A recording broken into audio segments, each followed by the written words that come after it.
I'm alive.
Kamagwini bantwana bomgquba, children of the earth, siyanibulisa sithi vumani nithi sinaluxolo, siyanibulisa sithi vumani nithi sinaluxolo, dumelang, sanibona. Ngiyalivugisa lokhulumako kusiyaziya wakathufukani mutfuwe kupheka tiphemphem letiqhakuba kenxawana. Lokhulumako kumutfuwe kurhwala emgodleni, kumutfuwe kutheuka ngebulebi etshabeni sincola kamhluti imati yantsa kona. Hey my people, I hope you guys are well.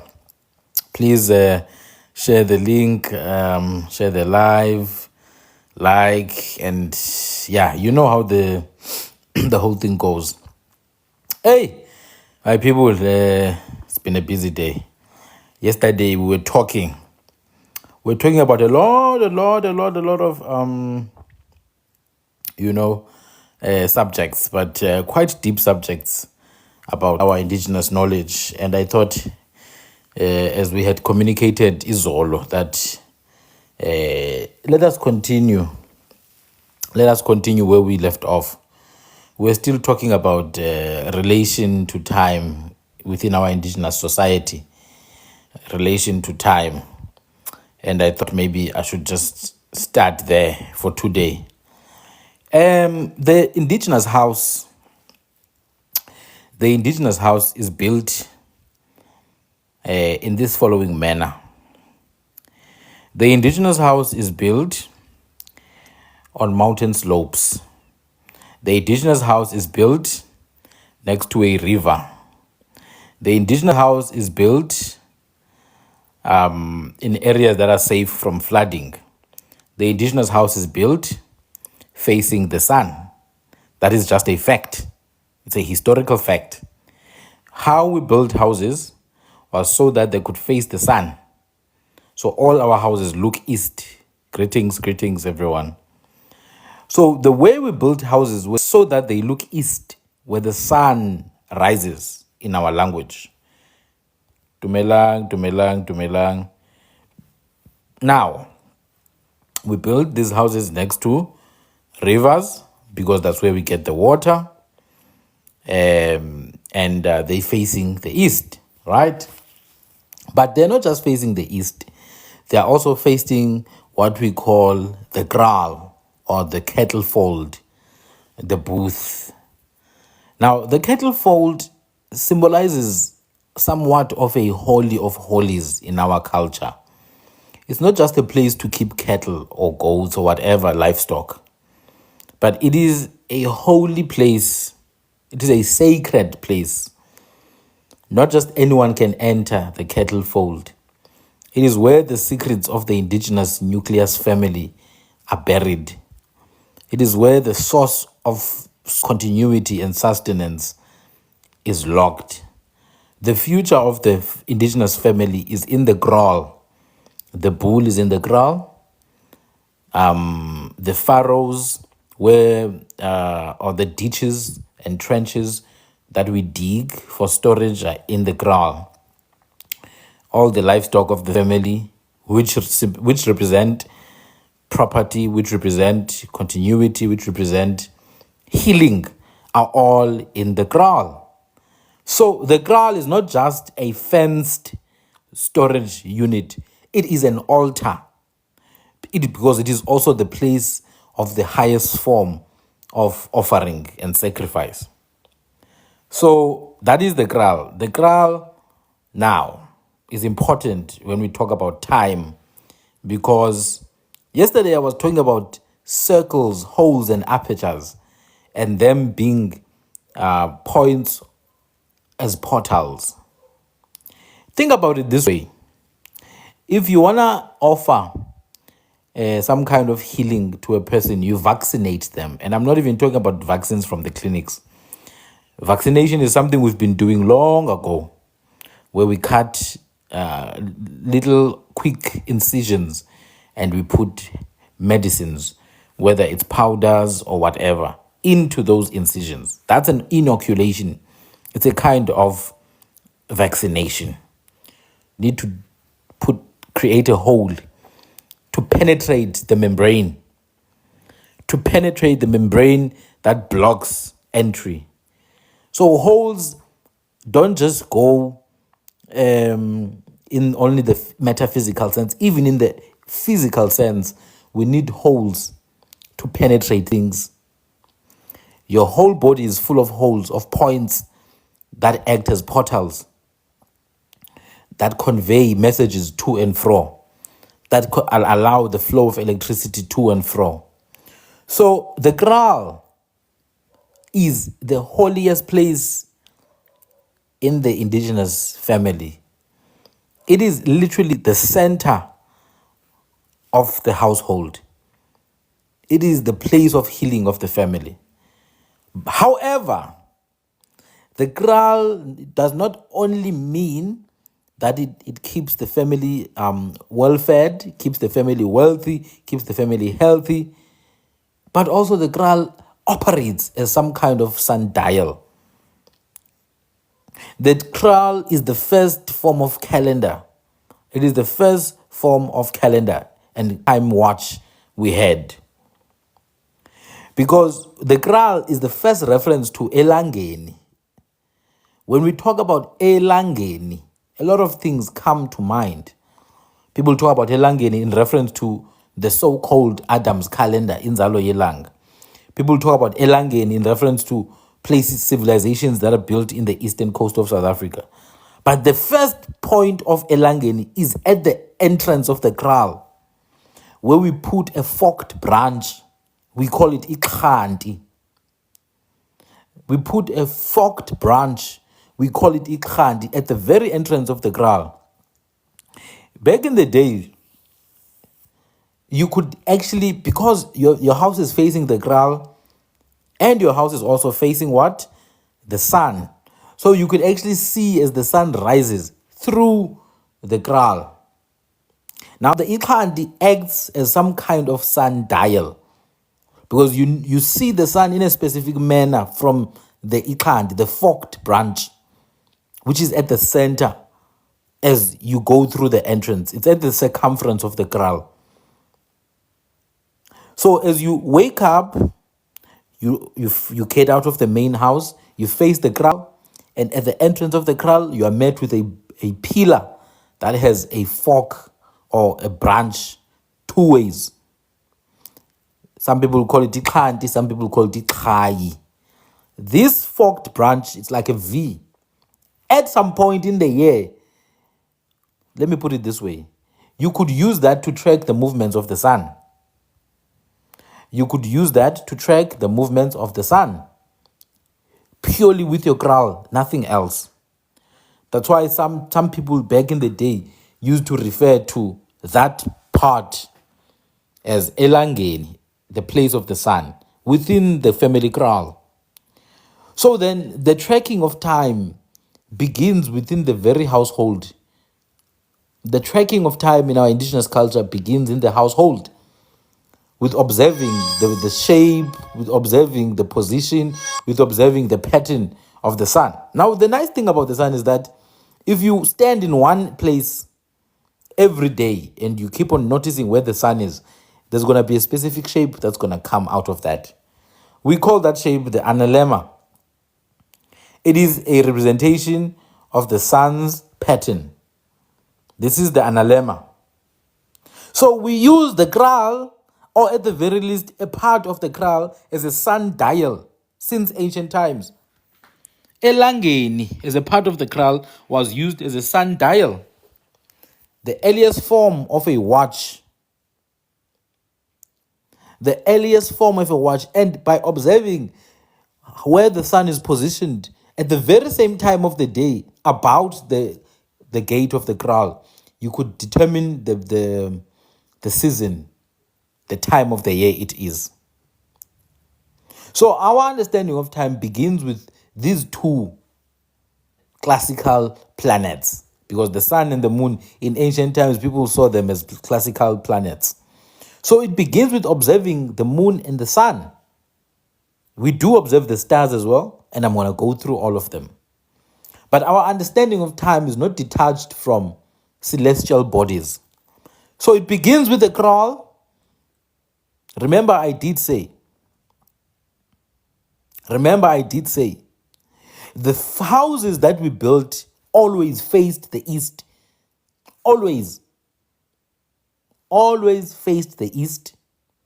So that the first thing you see when you wake up is the horizon, the dawn. This is why sometimes when our people refer to the early morning, they say mpondo zankomo, which means the cow's horns. Now, the cow's horns and the sun should ring a bell. The cow's horns and the sun should ring a bell. It should ring a bell.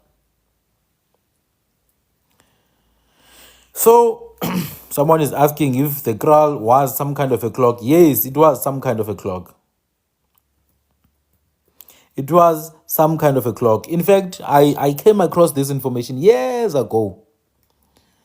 Years ago, when I was still learning about some of these things, about this place in the kraal that was known as Elangeni, a place where you could observe the sun every morning. And in peak summer, the sun will be in this position. In peak winter, the sun will be this far. The sun will be this far from the iskhathi. You see. Now, iskhathi is a branch that is forked, like the horns of what? Of a cow. So you could take the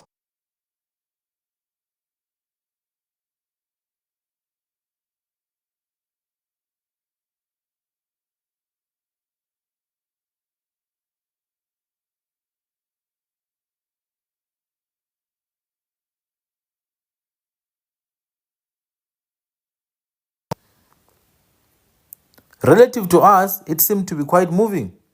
So in the cattle fold, in the kraal, when you wake up from that house at the center, when you wake up from that house in the morning, you could see directly from the place known as iskhathi. It may not be visible here, but you could see directly the position of the sun. So that's the first thing now. That is the first thing you need to understand. Our houses always faced east. I mean, there's so much unlimited scientific information that supports the importance of seeing the sun in the morning with the naked eye. Even if you wear glasses, you must make it a priority to look at the sun in the morning with your naked eye. This is why Prince Makoma of the Xhosa people, to this day, he's called Ujongum Sobomvu, the one who looked who looks at daybreak or who looks at the red dawn. Because when the sun comes, first it looks red, the emission of light, before the sun appears in the horizon. Elukhalweni or enkalweni.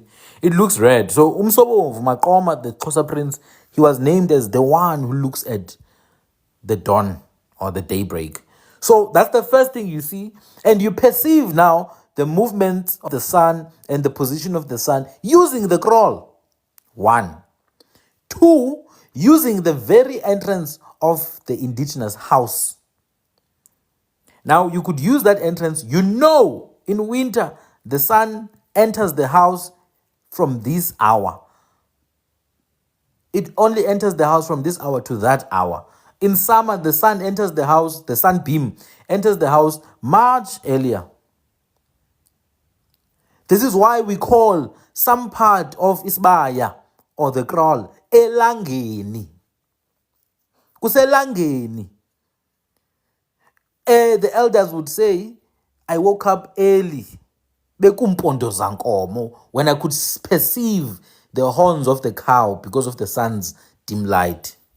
Mpondo zankomo, the horns of the cow. Mpondo zankomo, in reference to the sun and the cow's horns. This is symbolism for an eclipse. This is symbolism for an eclipse. But also this is symbolism for the tracking of the sun. Timekeeping. Using the branch of a tree that is standing in one place, in one position, and you only observe the changes in the sun's position. You'll observe the shadow of the beam.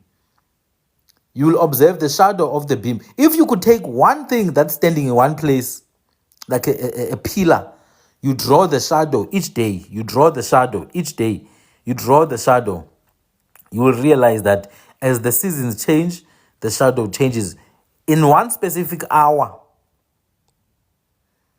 at 12 midday, every day, you make sure you take notice of where the shadow of the pillar is. One specific hour. So this is symbolic of timekeeping. Mpondo zankomo. This is why ngokwesintu we say umalusi welanga, because umalusi welanga is the one who keeps the sun. Umalusi, a shepherd, one who takes care of mudisa. Kinali mudisa, I have a shepherd. Umalusi welanga, we refer to a timekeeper as umalusi welanga. So you could even refer to a place like inzalo yelanga as umalusi welanga, because amongst its many functions, inzalo yelanga also has some calendrical functions and sundialing functions. So it acts as a calendar, not just for the sun, for many other things as well. To track the solstices and the equinoxes, to track the position of the sun at each point of the year. You understand? At each point of the year. It is true. During an equinox, if you are at the equator, you're not going to be able to see your shadow at midnight, because the sun is directly above you on your meridian line. It's above you on your meridian line, just perpendicular to you. So the sun rays hit you at 90 degrees, perpendicular to your head. So you cannot be able to have a shadow by then. You can't have a shadow. Okay, let's go to the shape of the house. With the entrance of the house, we call it umnyango. And think about inyanga. And think about inyango. Those three words. Umnyango, inyanga, and inyango. What is inyango? Nyango means distance, height, vertical distance. Inyango, something that's at the height, separated by mkhathi. What does mkhathi mean? Middle. Mkhathi means in between. Point that is in between one point to another. So inyango can only exist if there's a space. Now, if you look at that house in the middle there, just next to it, there's an elevated hut. We call that kind of hut different names, but it's also called inyango. That's why you hear basically osenyangweni, the one who's high above, at the height. That's what inyango is. Inyango is height, nothing else. Umnyango is an opening. Remember, I said height can only exist if there's a gap between point A and point B. That's the only way that there can be height. And height is just vertical distance. Whereas width, length, it's all the same thing. It's space between 2 points. Umnyango is exactly the same thing. Space between 2 points. Ucango, exact same thing. Space between 2 points. It's just context dependent. So when we talk about ucango, umnyango, inyango, height, door, and entrance, it's all the same idea. Now, what is the relevance of this? If you go to Botswana today, you look for people known as Masarwa, which are basically Kro people. Ask them, what is the moon in your language and what is the sun in your language?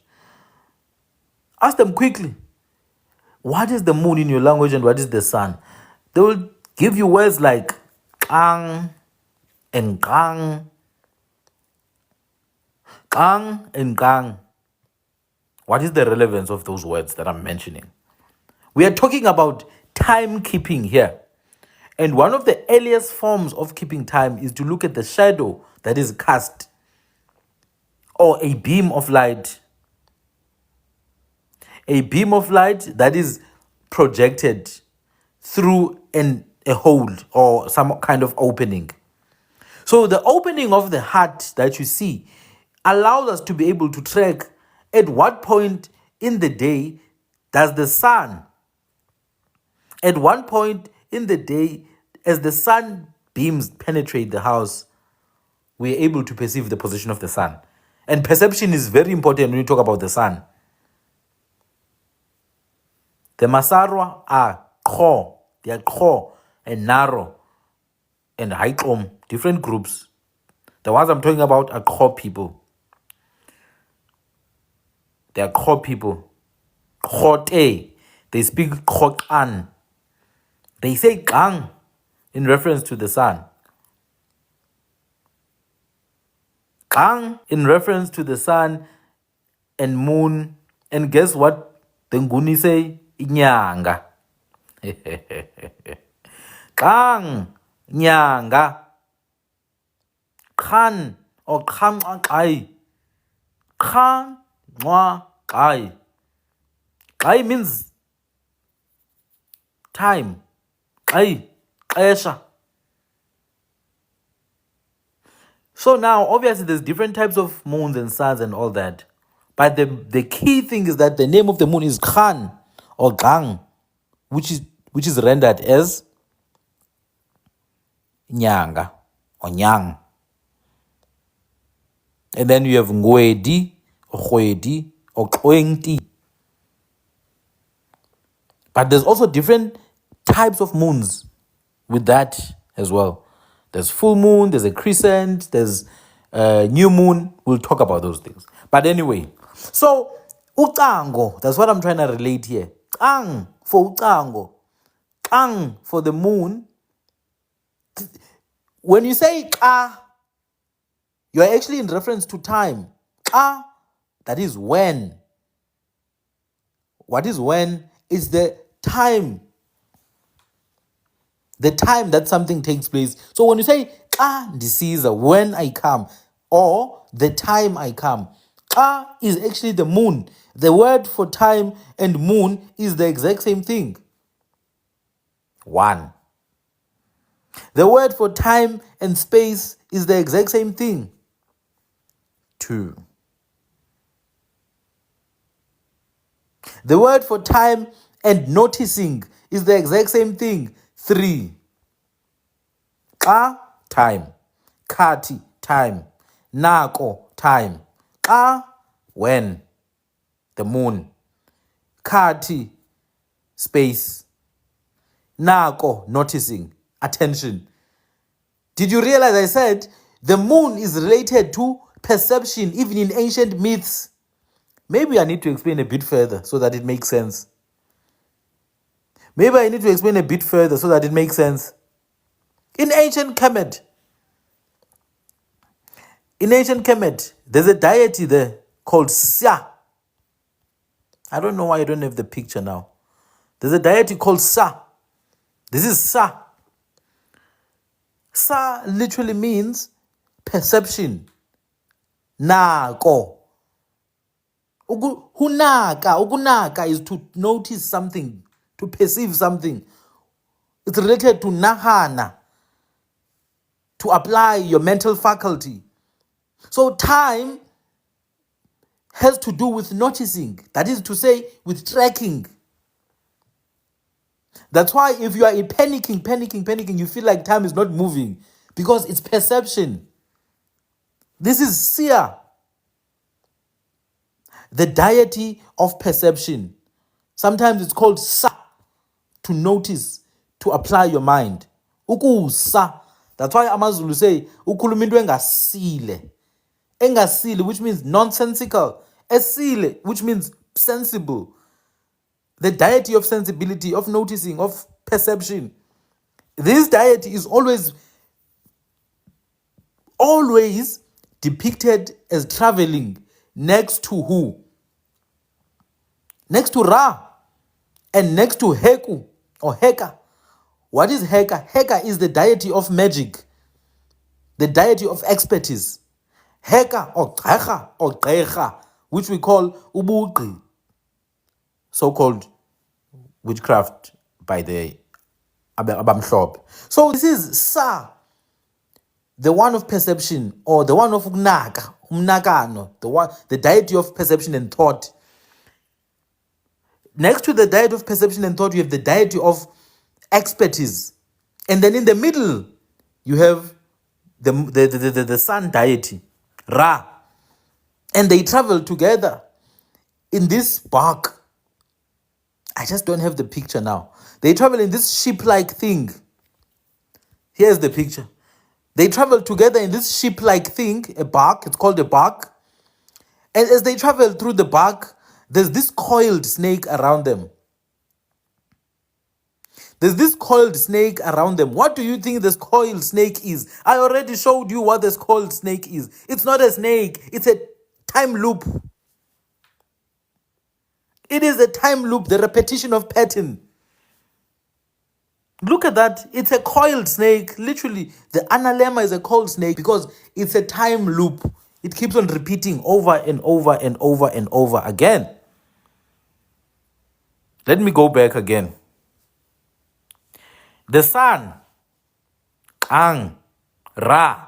I explained that it's from the word Ura litsatsi, ukota ilanga, Ra ta, aka ilita, the rays of the sun.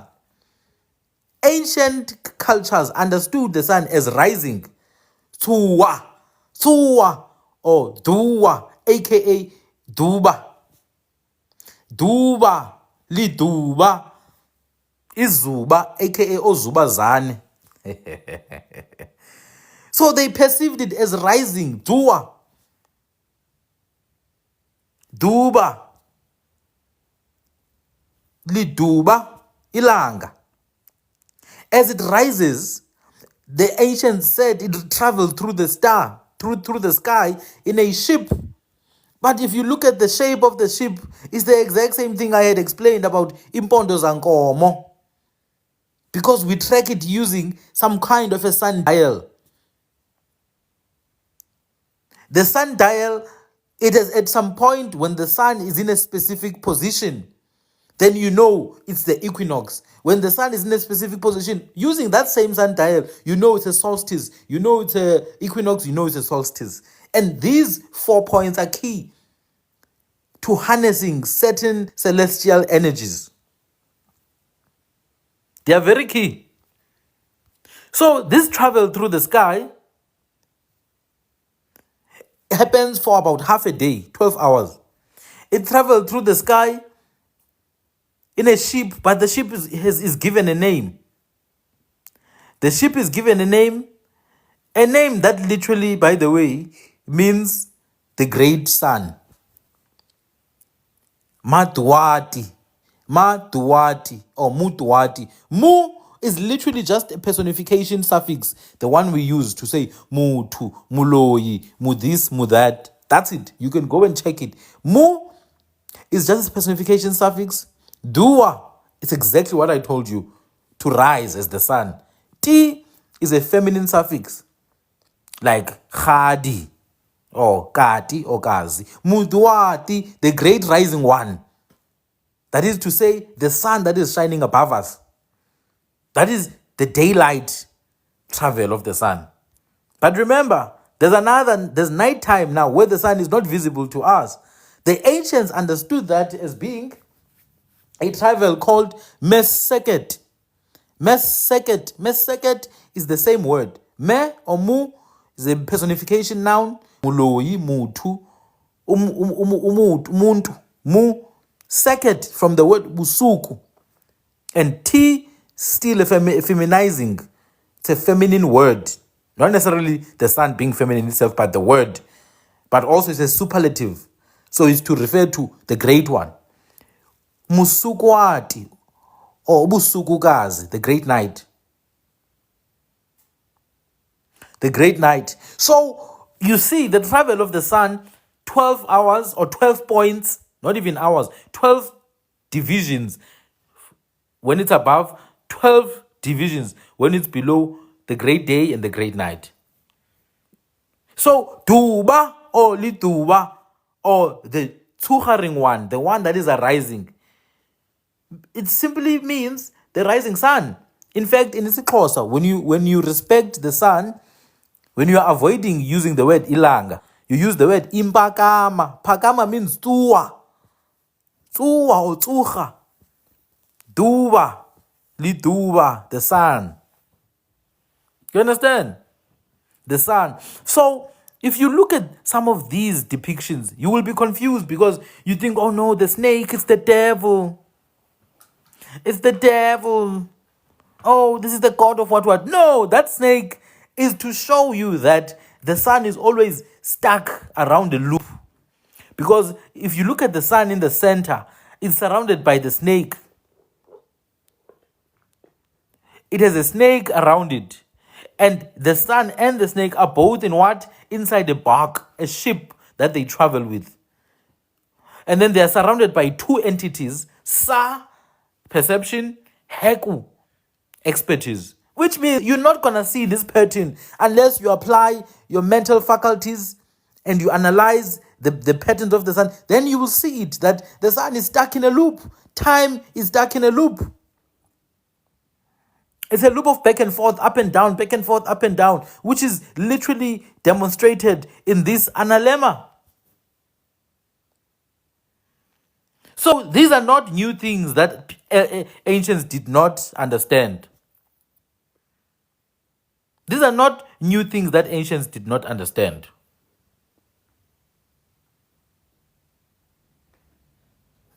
Go and sleep, Richard. Good night. Bye-bye. It's night time now. Bye-bye.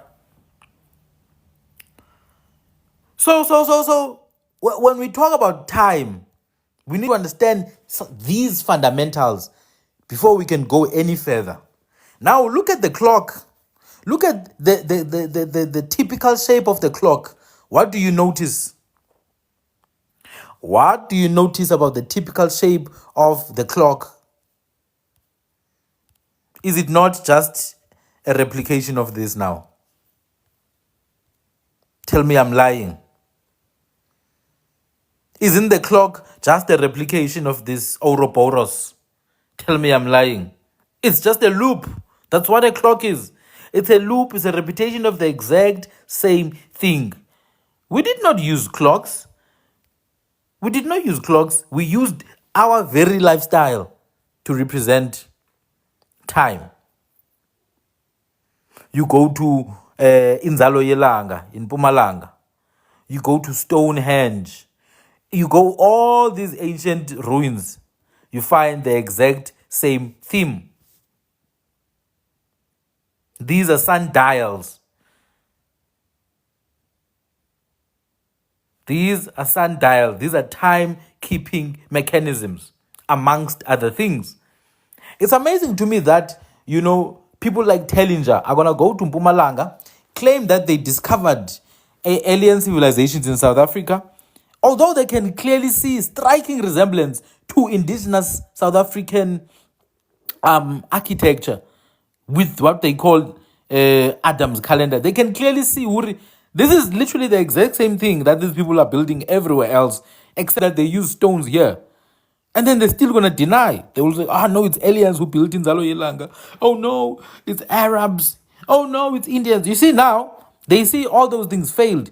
So now they must find a way to say, even the South Africans are not South Africans. South Africans are not South Africans. That's why they built these things. You guys are from Sumeria. That's what they are saying now. Apparently, we are from Sumeria now. So these technologies that we knew.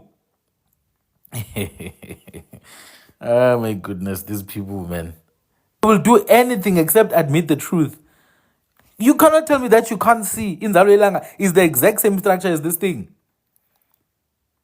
It's just that one group are nobles, another group it's warriors, another group it's probably masons, another group is probably smiths. We had those structures.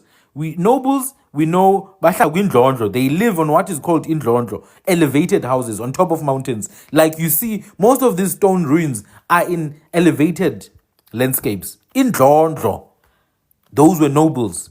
Mapungube, nobles. Pumalanga, nobles. Then you will see some villages that are warrior villages. They're not built for comfort, but they still maintain the exact same structure. Exact same structure. Yeah, those pyramids are on the same meridian as the Adam's calendar. It's the same line of Imbo. Same line of Imbo. Same line of abundant gold. It's the same line of abundant. I promise you, if these people would have their hands on these points from Eastern Cape through KZN, Pumalanga, Mozambique, Zimbabwe, Limpopo area, if they would really own those lands like fully, I promise you, the amount of gold they would all of a sudden discover there is mind-blowing. If you think the gold they found in the Witwatersrand is something to go by, the amount of minerals they would find in these ancient sites is mind-blowing. I promise you not.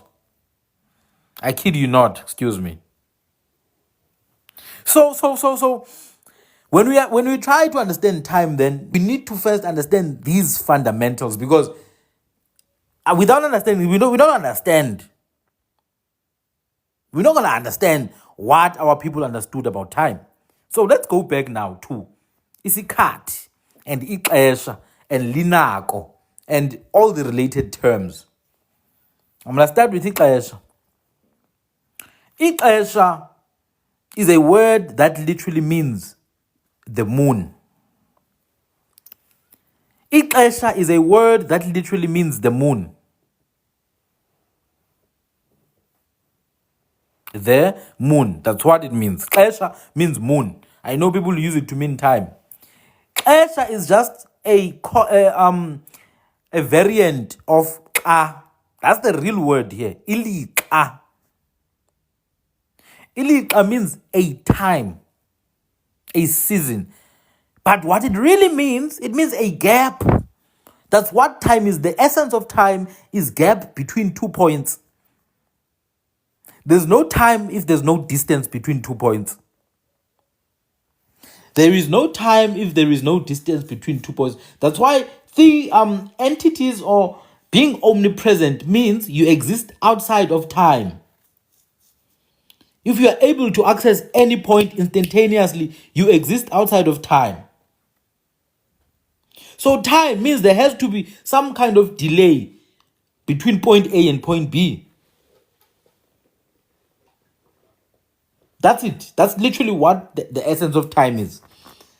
And then we can create a series now of points. So it's those points between point A, point B, point C, point D, point E. Then we call that time. But what it really is just distance between 2 points measured against speed. So in physics, we used to have a formula. Speed equals distance over time.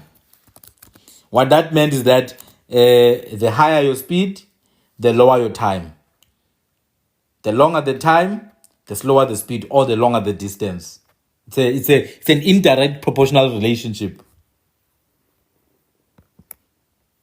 That's it. It's a scientific fact. Speed, distance, and time. These things work together. But then now, you cannot exclude space from this. You cannot exclude space from this. But because for distance to make sense, there needs to be other elements now. There needs to be weight, which is now taking us to physics. There needs to be weight. There needs to be some kind of velocity in place and direction. Our ancestors understood these things.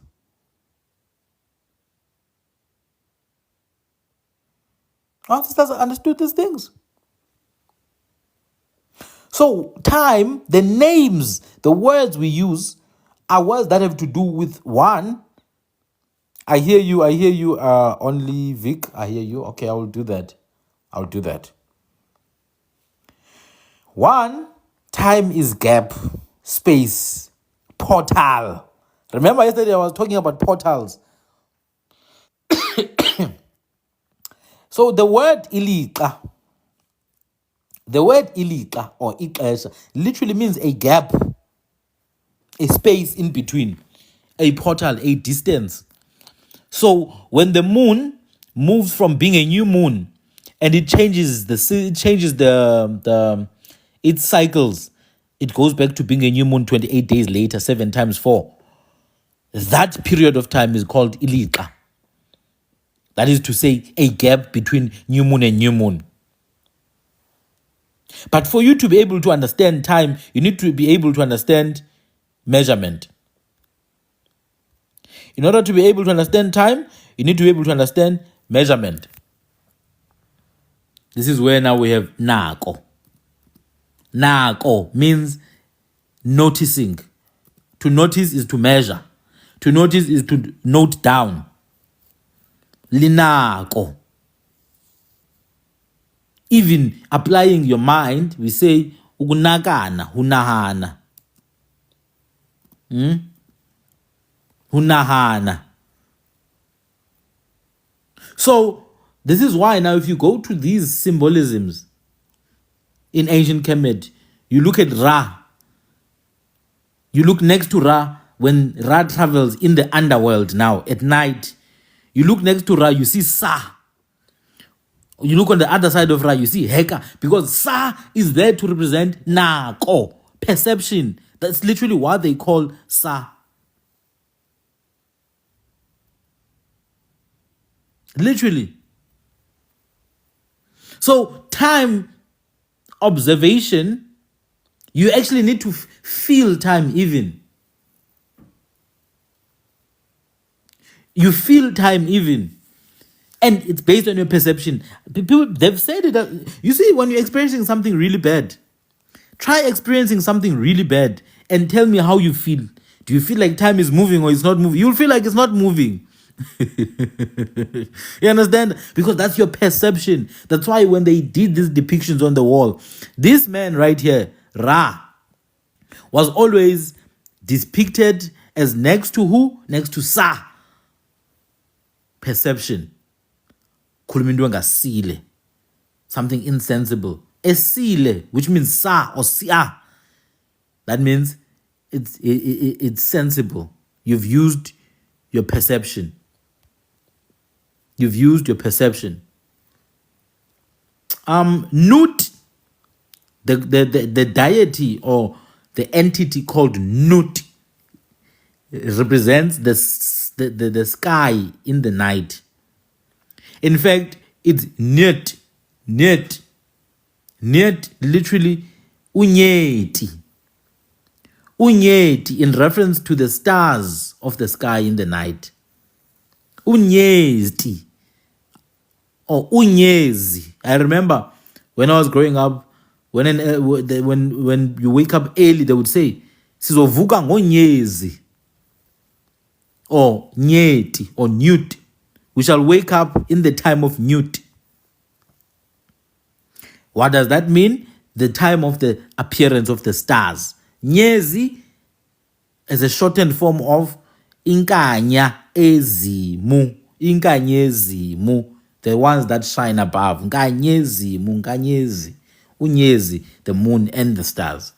So newt is a personification of that sky, the night sky, with the shining bright stars and the moon. And the ka. So the moon is the ka. It's the ka because it's the unit with which we measure the gap between it's literally the unit with which we measure the gap between one new moon and the next, one full moon and the next. In fact, in many depictions, newt or unyeti is always depicted as the arching above another entity called Geb, laying down. But Geb is actually Geb or Gub, Umgubo, the powdered earth, the solid earth. Geb is the solid earth, matter, physical matter. But the physical matter itself is born of another mother, Nun, or Nu, or Nuna, the mother who gave birth to Geb. Yes, Geb is Umhlaba. Umhlaba itself is a child of Nun. Nun being the primordial water. Amanunga, amanzi. When we hlonipha amanzi, we call them amanunga. You go listen to the older women there in the villages. They don't use the word manzi. They say amanunga, nunga, nun. The primordial waters.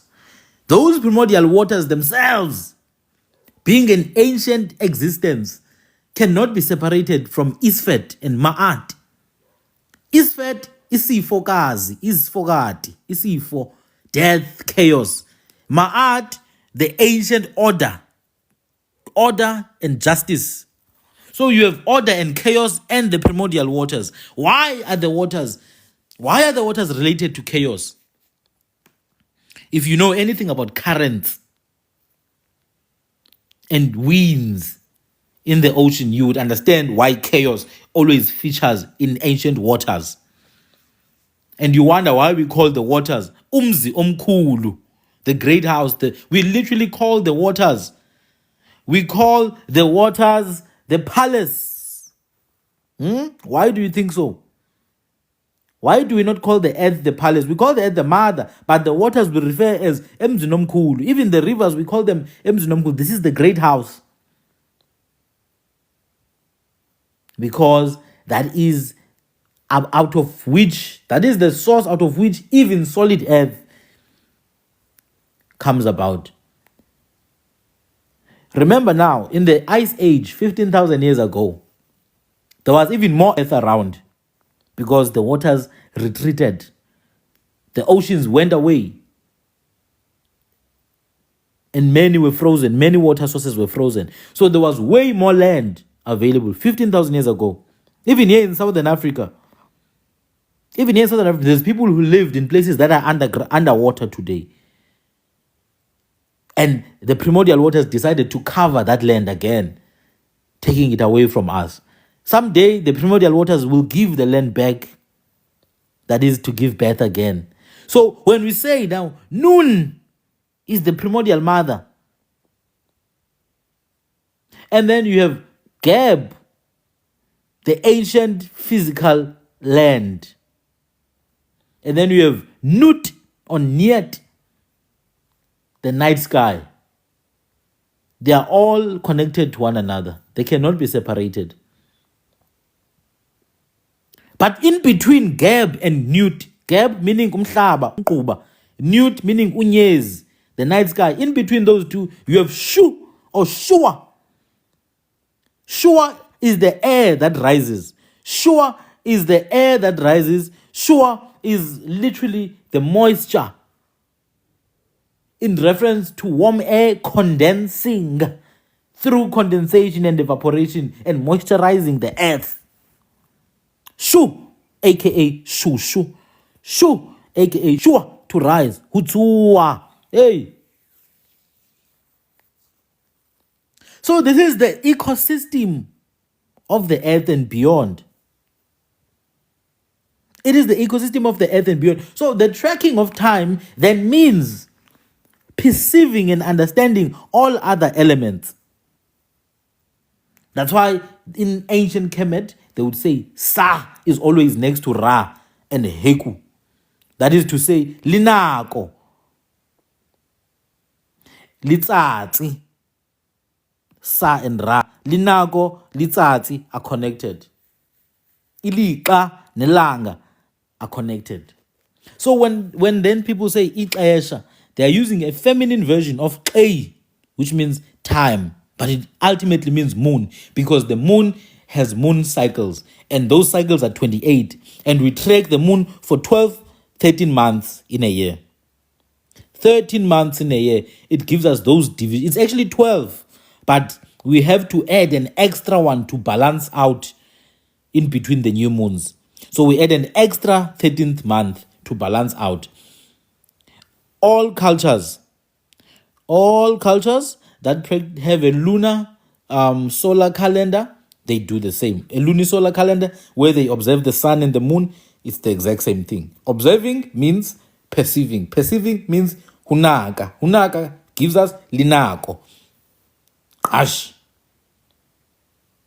Hunaka gives us linako. Mara, what are you nakaring? What are you noticing? What are you perceiving? You are perceiving the gap between point A and point B. What is the gap? Mkhathi. What is the gap? Mkhathi. Mkhathi gives us iskhathi. The gap between what and what, between new moon and new moon. What is the moon? Ka. Ka gives us what? Esha. That is why in isiXhosa, when a woman is in a period, they say, usekesheni. She's in her moon. In fact, this is also why there's the word mens in menstruation, from menses. Menses going back to the moon itself.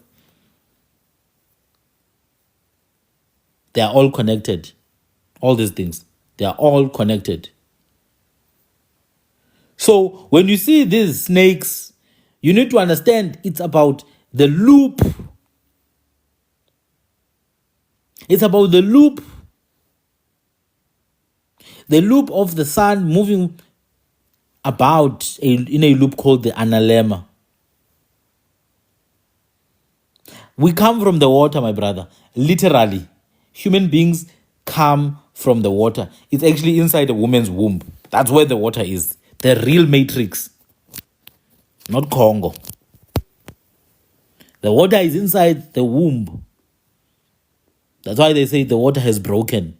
You are incubated in water. For you to form, you need a matrix that goes with your biology, with your organic biology.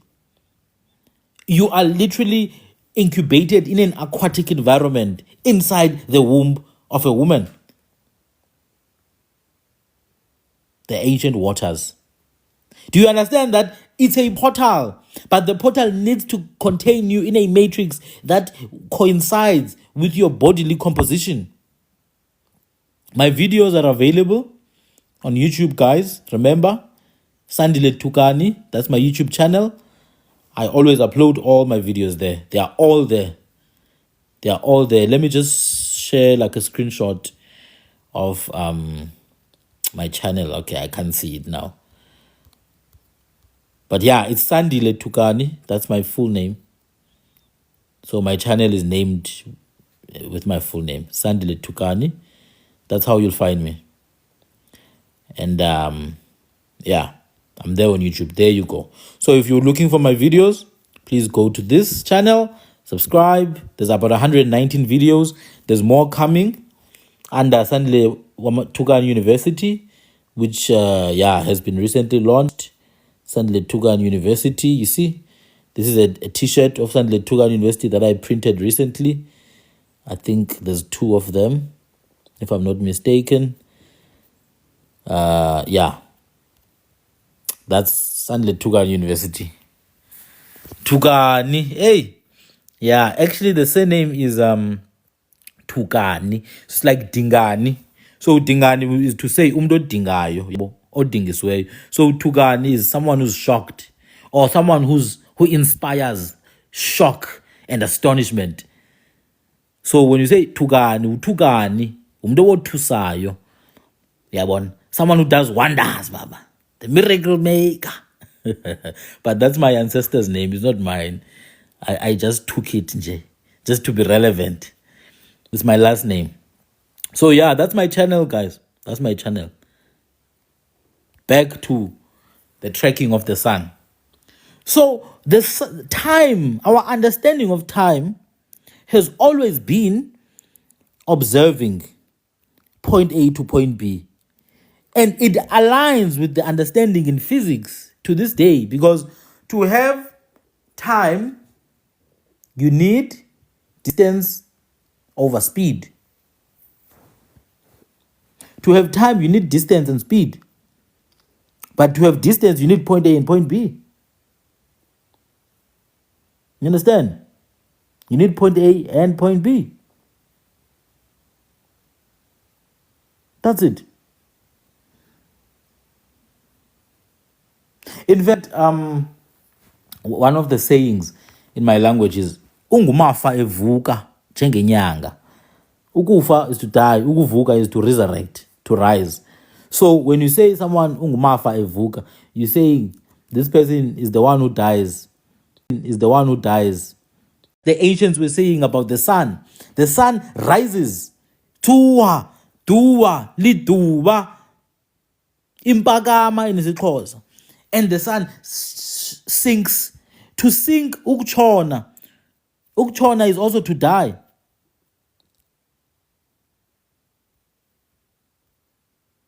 Ukutshona is also to die. That's why direction is everywhere in nature.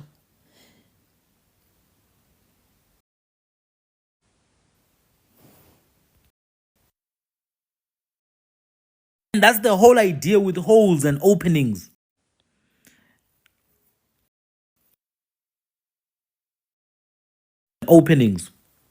Holes are the portals through which death and resurrection happen. Yesterday I mentioned something. Oh, damn. Yeah, unalive. I forget these things, man. I forget. So when I talk about holes and apertures as portals, it's the exact same idea, resurrection and unaliving and resurrection.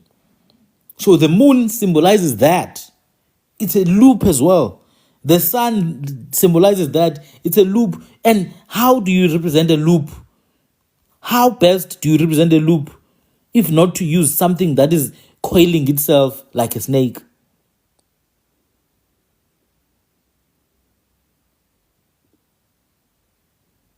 A snake coils and twists back and forth, back and forth. That's a loop. So these loops then are represented by snakes. People think these are much deeper ideas than we can even imagine. Much deeper ideas than we can even imagine. Much deeper. So the concept of time then in our cultures has these important things. You need to account for distance, you need to account for movement, you need to account for point A, point B, you need then you can have your time. But that distance itself, it has to be observed for you to be able to know that there's time involved. When you observe the distance, uyanak. You're paying attention. So linako, iskhathi, ixesha are all one and the same process. There's no time without ukunaka. There's no time without distance, mkhathi, in between objects. And there's no time without tracking a specific object for a consistent amount of time, like the moon, iliqa. Do you understand? So when the Kho-speaking people, so-called Basaro, say Kang in reference to the moon, we know ukuthi inyanga. When we then say the heart that is placed elevated in a tower, inyango, enyangweni, that is to refer to the space between the height, mkhathi. And when we say the door, umnyango, we are in reference to the gap through which one can enter or exit, aka a portal. Ucango, same thing. Ang and ang, same word. So the moon then is some kind of portal in the understanding of our forefathers, same as the sun. Some call it the eye of Ra. What does the eye do? The eye observes. I wonder where is observer, because they would love this one. They call it the eye of Ra, or the eye of the observer. Eye of the observer. So time then is not just some detached concept of the moon and the stars. It's literally something that affects your body. Time is a concept that affects your body. Women would know more about this than any other person alive. Women have time that they have to go to every cycle. And they cannot detach that from the moon. So topics like these are very important. Extremely important topics. Now let's go to the names with which we use to refer to the sun. I already explained the first one, Duba or Duba. It has to do with rising, Impakama. Now let's go to Ilanga. What is Ilanga? What does that mean?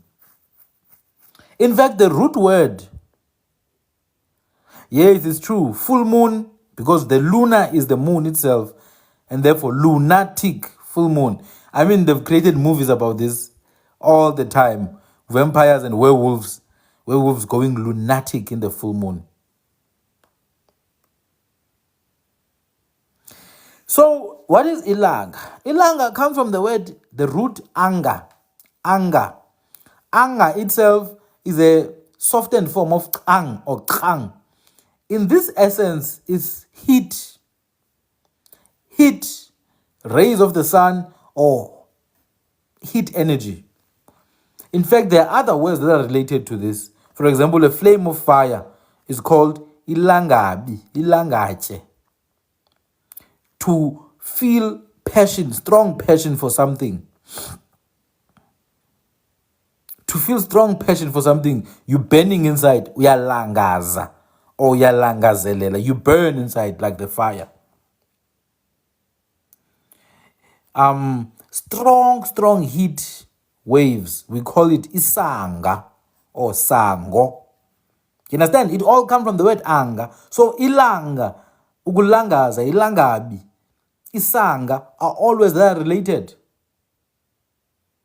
They are all related to an older word, iqange. Qang. Qang itself comes from the word qa, ukuti qa. Qa means what? It means to be bright and hot. Interestingly related to another word, ukuthi qha, or qhaqaza or qhakaza. So the hot heat emitting source, ilanga, we refer to that as ilanga. When it's a flame of fire, ilangabi, which means sun-like, little sun. In fact, one of my clan names is Anzi. One of my mother's clan names is Nyelenzi. And both these, in other dialects, if you say Kanzi or Kanzibe, you are in reference to the star Canopus. Kan is the sun. Tsi means little. It's a diminutive. It's a softened form of Ni, which means little. So Kanzi is little sun. Canopus star, the brightest star around May. My mother, we say Nyelenzi, literally star, which you find in the Tswana languages as Naledi. You find in the Tsonga languages as Nyeledi. You find in the Shona languages as Nyenyedzi. So we have had stars and suns and moon and rain as totems as well. In fact, the people known as Abantu Bakwadlamini, the ones who are in Lesotho, those people don't have animal totems. Their totems are the symbols of the sky. They're the symbols of the sky. That's why you find a lot of their ancestors have names like Langa and Mafu. Mafu ki maru a pula. Mafu emvula. Qwahu. Maru a pula. Mafu emvula. Mafu maru qwahu. In Qonkia. So the people of Mafu there in Lesotho are people known as Kakeni, Kautse, etc. Kibatu ba Mafu. And then the Dlamini, the Zizi, they're the people of Ulanga. They're the people of the sun. But when they say their clan names, they will say, Asitalwa kufati. Siteukie elitulwini satoko tsizinini ilpasini. We were not born by the womb. We came from the sky, descended down on the earth. Why? They are saying that they are a physical manifestation of rain. But sigema kaba la vula. We walk when it rains. And when they close, they say, Ivula maine, let the rain fall. So these are the people of the rain. And there's a long history of using celestial bodies or solar bodies as totems in our clan names. In our clan names. It begins back into the Kral, as I mentioned, as being a time-keeping mechanism. I've been saying this every live that I host, that notice the shape that we use. Notice the shape that we use. Before you know it, there's a certain community that I know that are going to take this entire mechanism, copycat it, and come with some scientific evidence to support that this is the best mechanism, this is the best architecture. I promise you, before you know it, they will say this is the best architecture. You know, it harnesses energy. It's going to revolutionize architecture in the world. Just like they did with mud, that we've been building it for thousands of years.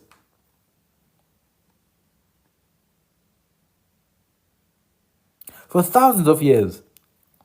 So there are some of us who descend from rainmakers, people of the rain. It's important to understand this history. Because if you are a rainmaker, you are sleeping on potential there. Rainmakers were ranked very high. Even sometimes, even kings would fall because of rainmakers. They were so afraid of them. They had to befriend them.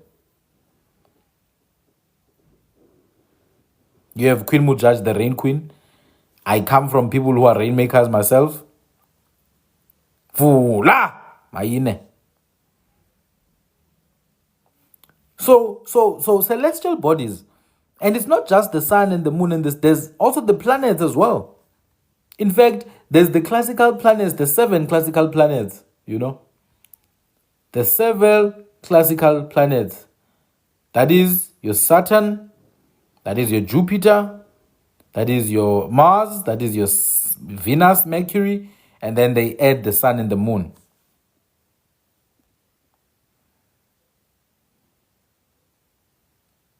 That's the sun and the moon. These 7 planets, Saturn, Jupiter, Mars, Venus, Mercury, Moon, and the sun, we have names for them. Literally. The crazy thing is that we let go of this knowledge. We allowed foreign knowledge to come through us. Today you are busy worshipping Saturn every Saturday. It's Saturday. It's the day of Saturn. Oh no, it's Tuesday, the day of Tew.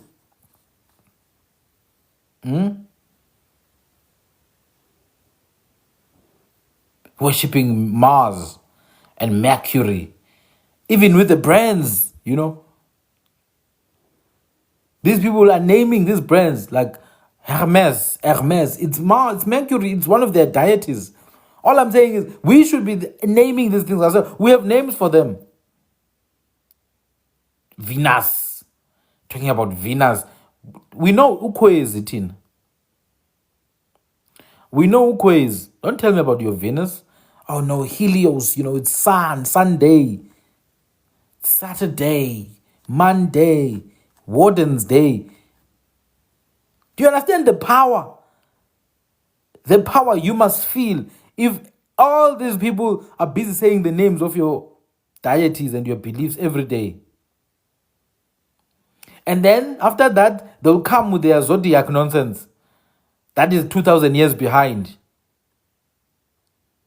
They'll come with their zodiac nonsense that is 2,000 years behind, and you'll be busy there. Oh, it's zodiac, I'm a Cancer. That means I'm going to get angry every time someone is asking me a question. No, you are lying. That's not the truth, because this knowledge that they are using is 2,000 years behind. They are removing you from balance, removing you from the center already.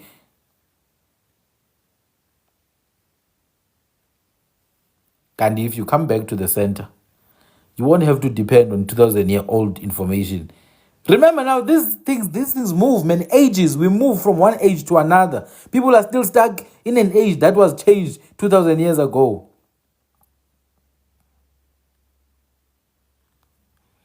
Not to say we did not have symbols and all that. We did have symbols.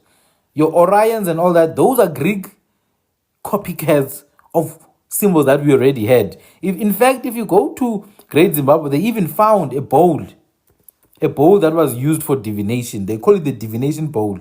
Guess what that divination bowl had? It had the zodiac symbols. But ours are indigenous animals that we used. We used crocodiles.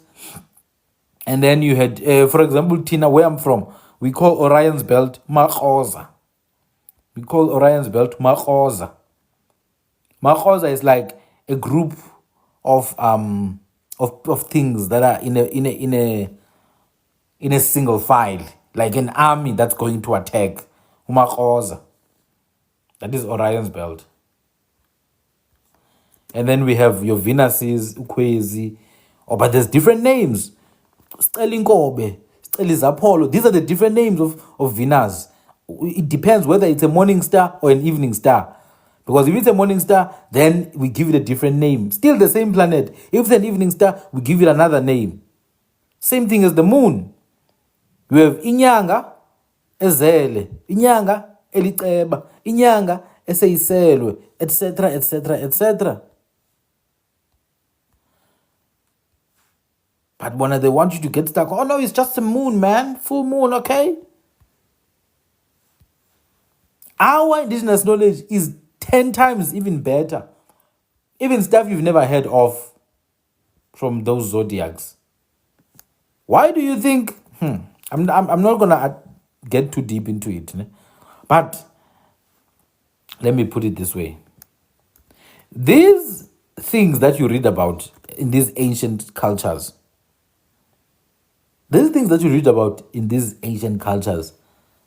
we have them already.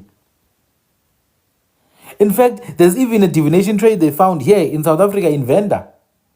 A tray that was used to divine. How do you use it to divine? How do you use that tray to divine? That tray. Sometimes there's certain things that are cast on it. Little pieces that are broken and are cast. Today, you guys call them amatambo, bones. They even made a movie, Mr. Bones. It's not bones. It's pieces, and those pieces have certain meanings. We call it amaqasho. Amaqasho in my language.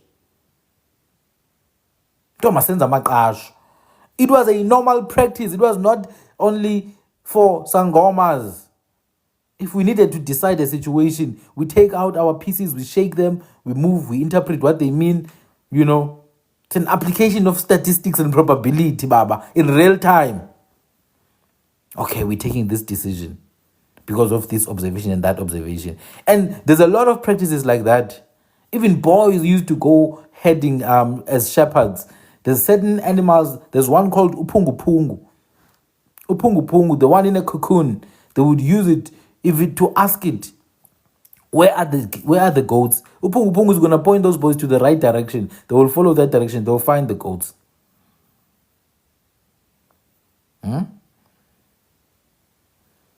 Today, you ask Google for everything. You're feeding information to an AI machine. That's going to be used to oppress the same people 50 years from now. Feeding all our information to AI, even now. TikTok is harvesting all this data. So the concept of time then is central to the family. The concept of time is central to the family. It's connected to the kraal, it's connected to the yard, it's connected to the house architecture, it's connected to the cows. This is why you see cow symbolism everywhere. In fact, it's also why you have what is called the Milky Way. The Milky Way, Baba. Because milk is food for angels. Just like amasi. You know amasi is holy food, eh? Amasi is holy food. Just do your research, you'll find cattle milk is holy food.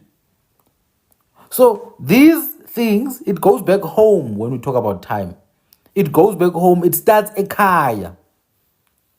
It starts a kaya. And there are sections of the day from when the sun rises to time just after the morning, you have ukusa ekseni.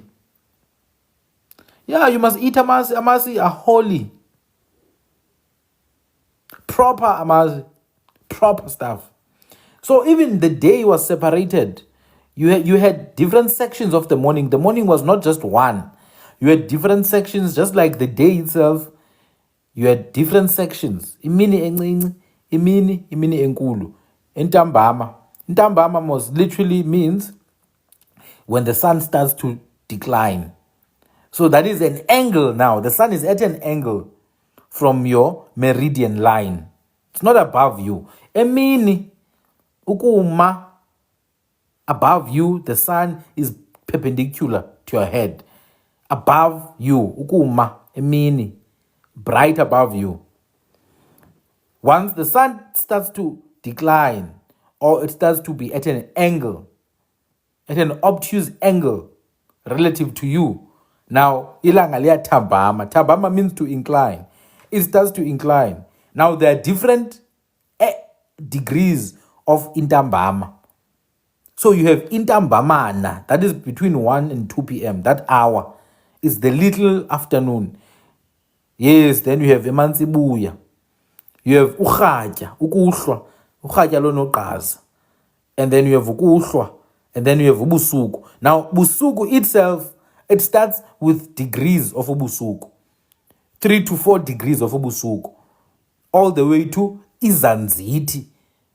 Izanziti is between maybe 12 a.m. and 1 a.m. It's called izanziti, the depth of the night. Between 1 and 2, that's another section of the night. 2 and 3, another section. Intatakusa. 3 and 4, another section. 4 and 5, another section. It's what they call hours. What is an hour? It's time. Because an hour is a measure between one point to another, iskhathi. So the time, the word you use, iskhathi, the word you use, ixesha, literally means an hour. Iliqa, a gap in time. A gap in time. All I say is, why is the shape of the watch the exact same shape as the kraal? The exact same shape as inzalo yelanga. The exact same shape as the Ouroboros. Why? Because it's the same idea. It's the same idea. So no, inzalo yelanga was not built by aliens. It was built by our ancestors. These are calendric systems. These are systems that were used for very, very long periods of time to track unaka, to track, to notice, to put down, to record ukunaka, linako.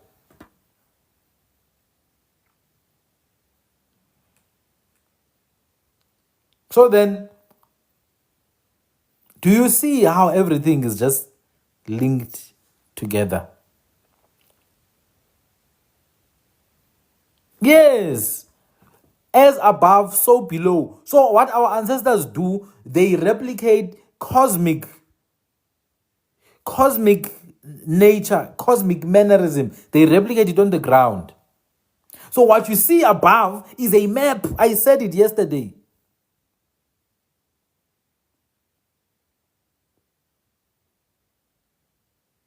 What you see above is a map. A map that our ancestors understood they had to replicate. It's going somewhere. But if you think what you see above you is something beautiful to be observed, you are deluded. Oh, the stars are so beautiful.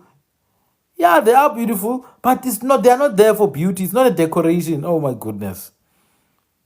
Our system is sick. Our ecosystem is sick. It's blistering. It's sick and it's crumbling because creatures that are foreign to this ecosystem are running the show. Why? Because creatures that are organic to this ecosystem are delusional. You no longer naka now. You no longer naka. You don't notice, you don't observe. Ancestors used to observe. And the moment they stopped observing, and observing means listening as well, deciphering, analyzing the signs and symbols, because they are talking. The signs are talking.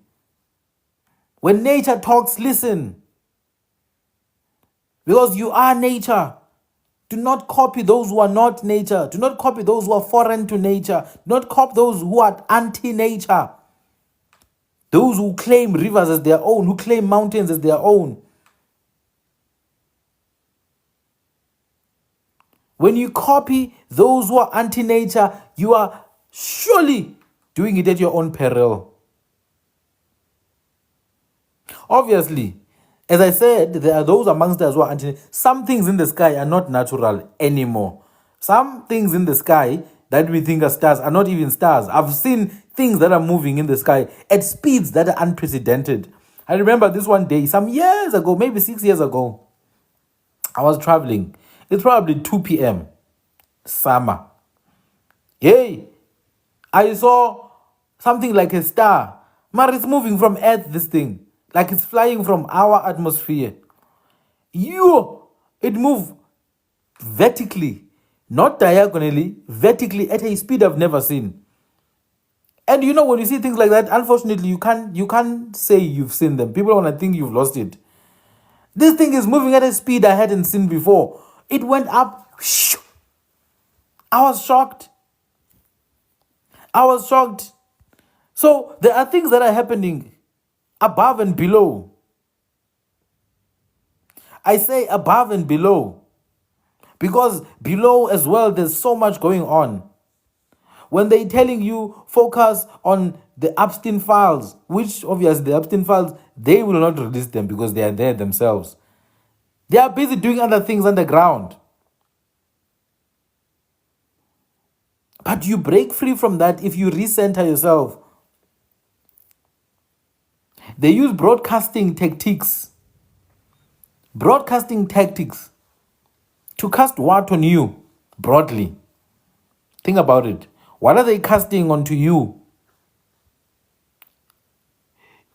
If you want to see what I'm talking about, stop listening to stuff like this for 3 months. Go and watch the news for 3 months consistently. Go and watch the news for 3 months consistently and come back and tell me what has happened to your mind. Go and watch movies and this nonsensical stuff they play on TV just for 3 consecutive months and come back and tell me what has happened to your mind. They take you back to a childlike mind. They use the distant eye, the eye that is far from you, to keep observing you. The observers are here, the bad ones. They have an eye in your house. They have an eye, the black screen, Baba. Yay, the black mirror. We are always carrying it. We're always carrying the black mirror. Do you know what the mirror does? Come on now. We know when you go to Uyespilini. You go Uyespilini, you know what happens in the mirror. Because a mirror is another way to cast things as well. They have an eye, a constant eye watching you. And through this eye, they channel programs. What are programs? Spells. I remember when this COVID started, In the lockdown started in 2020. I was in Johannesburg. Yay! When it was stage 5. Ay, ay, ay, ay, ay, ay, ay, ay.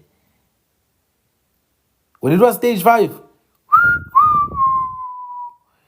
these people were pandering us with propaganda.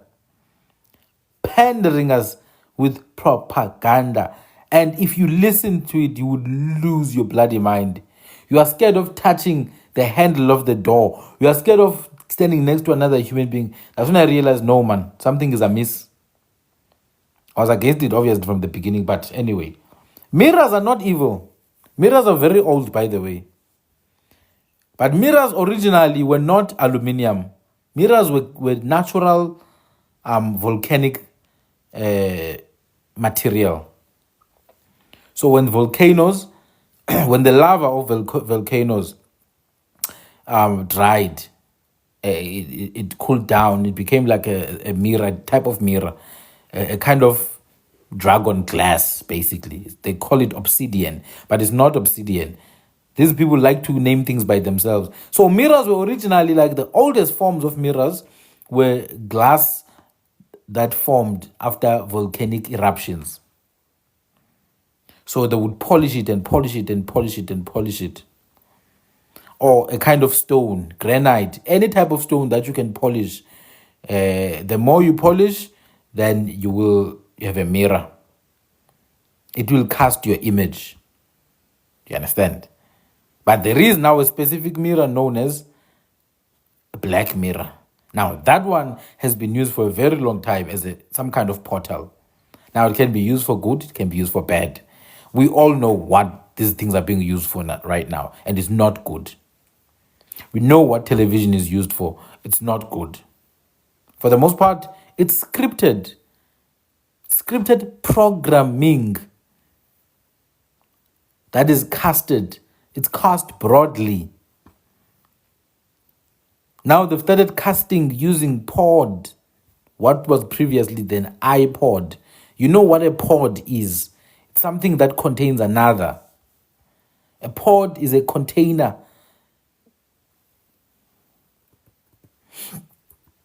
A pod is a container that contains something inside of it. A seed vessel. So they used seed vessels. What is a seed? It's something you plant. The mind is a good field to plant in. Pod plus casting, podcasts. They use those now. That's why they are so keen at funding, aka Rob Hersoff. Rob Hersoff funds podcasts to cast programming. Have you noticed? Because they are aiming for the younger generation now. They can sense that there's movement. AirPods, channeling.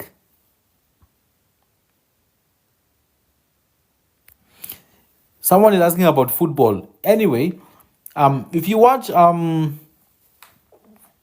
any historical films, you would know about how the elites used to entertain themselves in stadiums. You understand? People would fight to the unaliving. They would unalive each other, the poor, for the entertainment of the rich. But also entertainment, remember now, is a very real form of programming. Excessive entertainment is a real form of programming. When you are excessively entertained, like we are here in Southern Africa and Africa at large and America, excessive entertainment is a poison. Look at us every weekend. I'm a piano, Afrobeats, hip hop, every weekend, Baba. Every weekend. That's what we are busy with. At that time, the likes of Herstov are busy, not even bad mouthing. They are on a campaign, on an offensive campaign of taking over what is ours. Who the hell is Rob Herzog? A Jew from Russia that immigrated to this country. Who gave him the right to speak on our matters? But because our people are busy being entertained every week.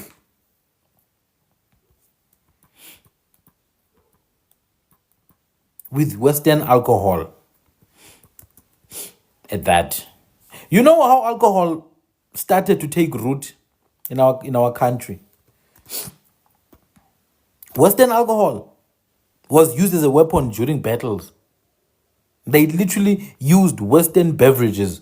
They offered the kings so that they could take the land. Literally. They offered the kings so that they could take the land. Entertain. Entertain, to hold, among. Inter means among, within. Tenere is to hold. To hold within. And meant, we know, means mind.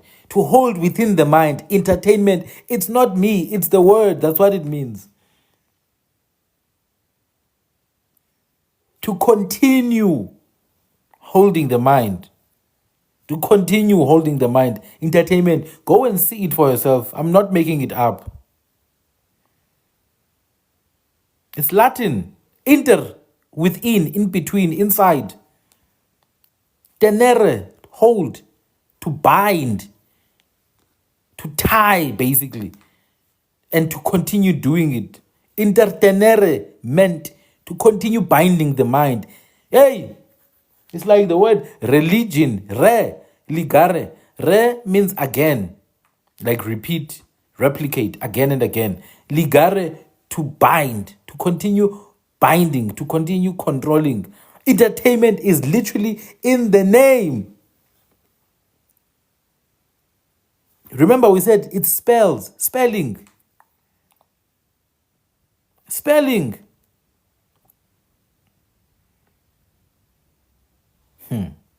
It's like pharmacy, and the name is like pharmacy and church.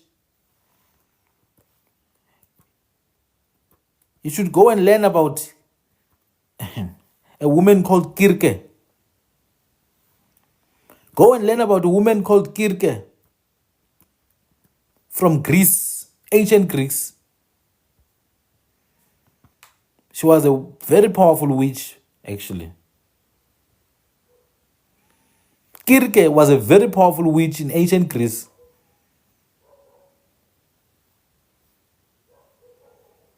Very, very powerful. In fact, the name Kirke itself means to move around in circles, as if you are saying incantations. Interestingly, it's the same name that ended up being involved with the name for church. Kerk. Mo kerekeng.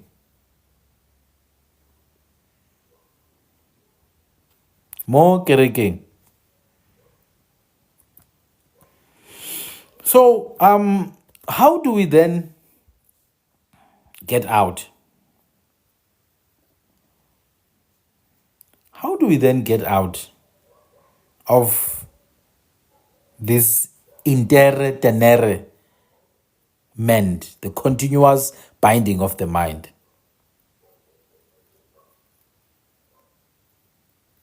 Entertainment. You find out who you are. You need to ask yourself questions about everything. You need to be inquisitive. Like yesterday when we were speaking, people are like, continue talking about time. And this is, we are here today talking about time. But we find ourselves not only talking about time, but going back to other connected areas, because it's all connected. Blue Moon, Toast. It's all connected. The Druids, just like the Magi and the soothsayers, all regions, most of the world, they had their own systems that were taken from older systems. And the older systems generally respected nature. I wouldn't want to say we were similar to the Druids, but they were definitely more respectful of nature. But what I do generally like to do is to draw parallels. I usually like to draw parallels. The dogs are going crazy, man. I like to draw parallels from one indigenous culture to another, because they tend to have a similar understanding of the need to have synchrony and synchronicity within nature, within the various ecosystems that exist. But there's a group of entities that are driven by non-human desires to control and crush. Hey, someday we'll talk about bloodlines, because bloodlines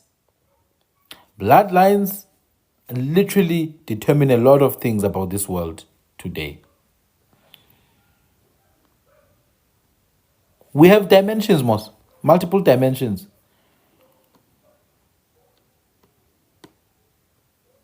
There are entities that exist amongst us, some of which are not from here. Some of which are not from here, but they work closely with those in power. In fact, there's a film that I would like for you guys to go and watch. It's called Colony. It's a series. They stopped it. They stopped that series called Colony, but go and watch it. You will see how things are. Once you've watched that series, you will realize how governments operate. It's called Colony. It's got 3 seasons, I think. No, there are other worlds, my people. Go and watch my videos on YouTube. I've spoken about this. Our beliefs are literally based on that. Our beliefs are based on that. We are talking about portals now. A portal is an entry point between one to another. There's no portal if there's no another. There are other worlds, but it's not what they make it seem. There's no bloody planets that are spinning at 1,500 kilometers per hour, moving around the sun at 350 kilometers. I know, not those nonsensical stuff, man. Let's look at things with an indigenous eye. They will make sense. They will make sense.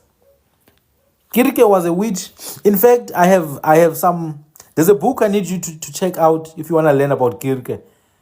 Kirke lived in one of the islands of Greece. Ne? The book is called Nature Knows No Color Line.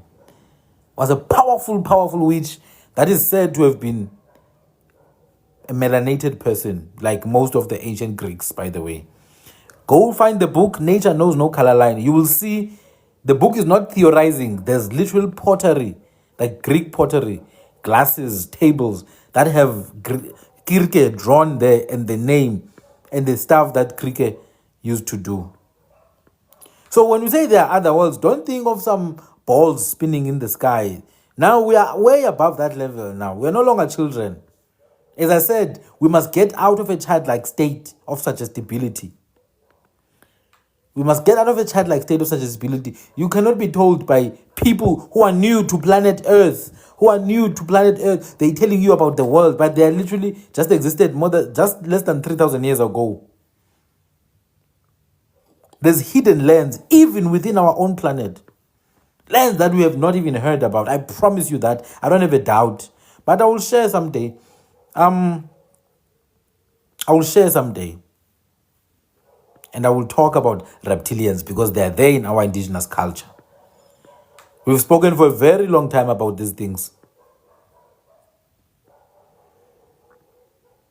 You see the ice itself, if you've ever heard, I will show you some things, man.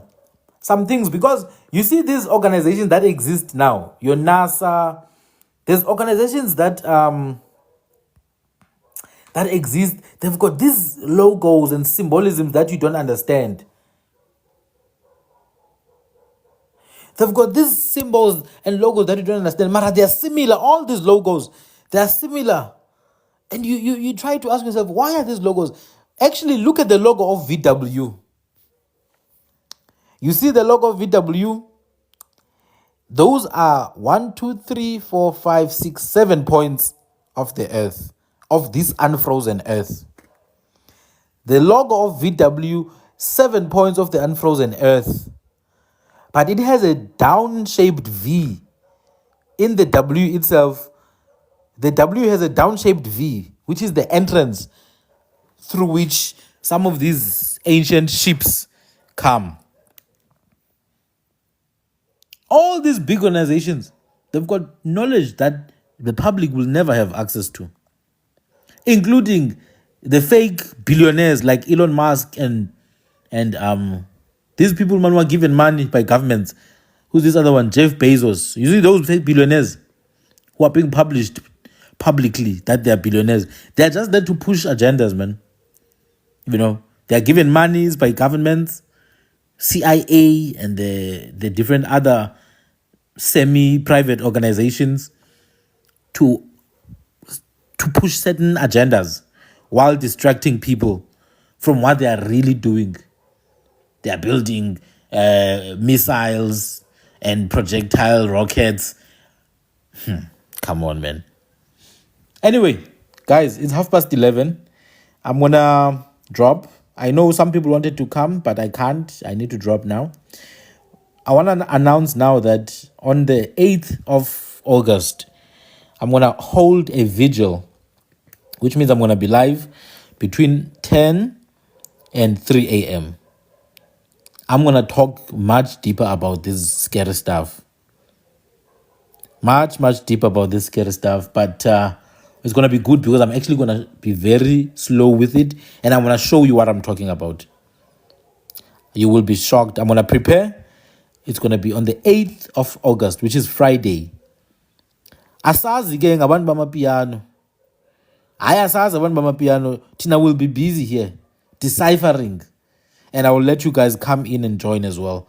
We'll talk about these reptilians. We'll talk about what the aliens are. We'll even talk about the other life forms from an indigenous perspective. No, the reason why I'm doing it on the 8th is because the following day is weekend. Yabo. The following day is weekend, so I'll be free that week. It's not far because the knowledge is too much. I can't do it on a normal weekday. Yabo. I need a week where I know I'm free. So it's gonna be a night vigil, 10 to 3 a.m. If you go to my profile, you look at lives, you will see the live is there. You can register for the live already. And then, when I go live that day, it's going to be very detailed. It's going to be very detailed. We're going to talk about other life forms. We're going to talk about other worlds. We're going to talk about reptilians and how they relate to governments and these rich bloodlines today. But all from a particularly indigenous point of view, because we're not here to promote lies. But some of the most popular people now who are exposing these bloodlines came and extracted our own knowledge. David Icke himself was here. He took hours and hours and hours worth of knowledge from Ubaba Credo Mutwa. He took hours and hours and hours of knowledge from Ubaba Credo Mutwa. To this day, Ubaba Credo Mutwa was never credited for that work. So, no more now. We will take over. This generation, we are taking over.